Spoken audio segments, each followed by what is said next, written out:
Koh-Lanta All Star, Julie et Chantal exilées, Olivier Requèdre Dylan. Une saison qui débute fort.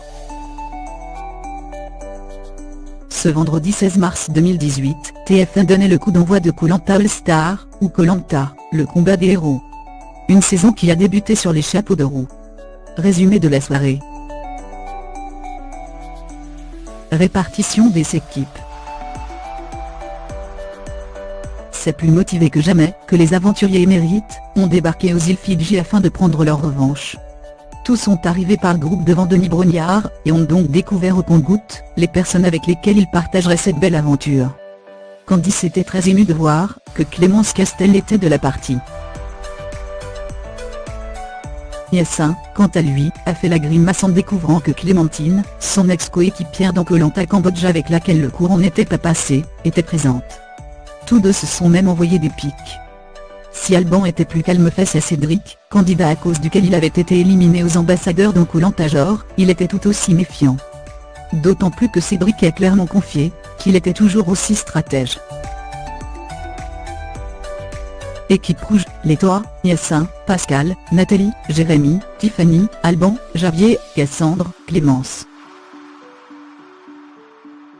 Équipe jaune, les Wakai, Julie, Dylan, Candice, Ludovic, Chantal, Olivier, Clémentine, Raphaël, Cédric.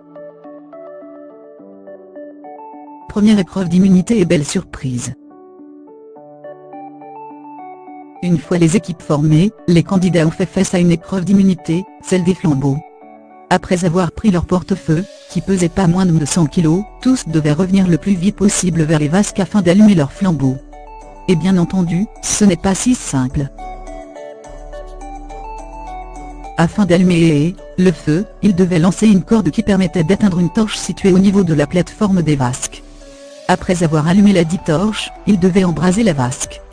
La sanction pour l'équipe perdante ? Une élimination. Chacun a donc tout donné afin de gagner. Au final, ce sont les rouges qui ont décroché l'immunité. Les jaunes ont pris la décision d'éliminer Julie à l'unanimité.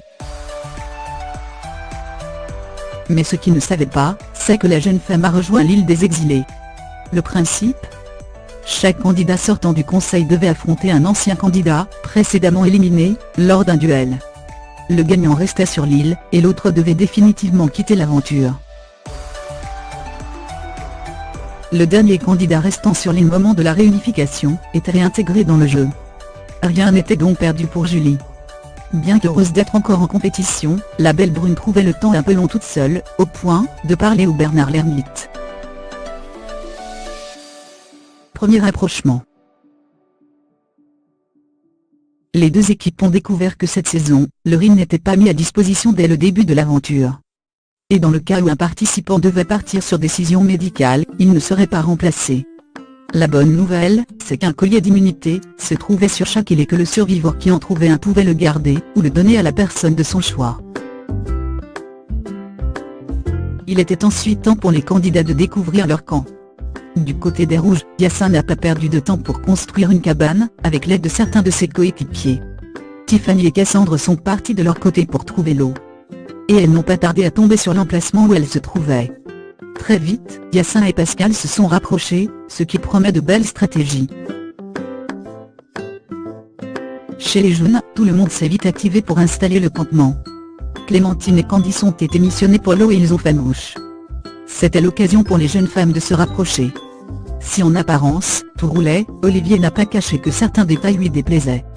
Mais il a pris le parti de ne rien dire, je prends excessivement sur moi. J'hésite à faire beaucoup de réflexions aux gens, parce que ça m'a coûté ma place lors de ma première aventure.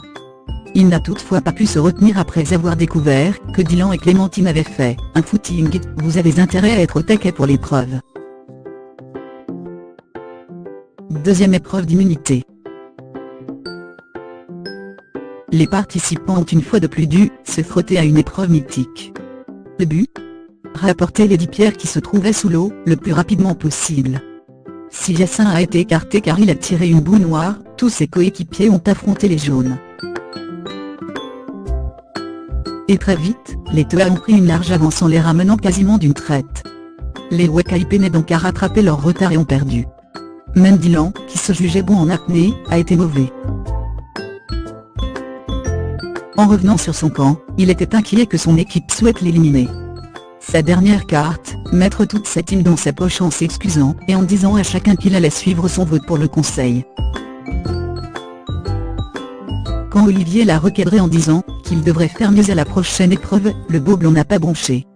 Dylan, qui s'était aussi mis en tête d'allumer le feu, a réussi son coup. Une bonne nouvelle puisque Chantal, Raphaël et lui étaient les plus cités concernant l'élimination du jour. Le conseil. Place au conseil pour les jaunes. Après avoir analysé leurs erreurs lors des épreuves et les points forts de chacun, c'était le moment de voter. Et c'est Chantal qui a été désignée en majorité. Elle rejoindra ainsi Julie sur l'île de l'exil, mais ne le savait pas encore.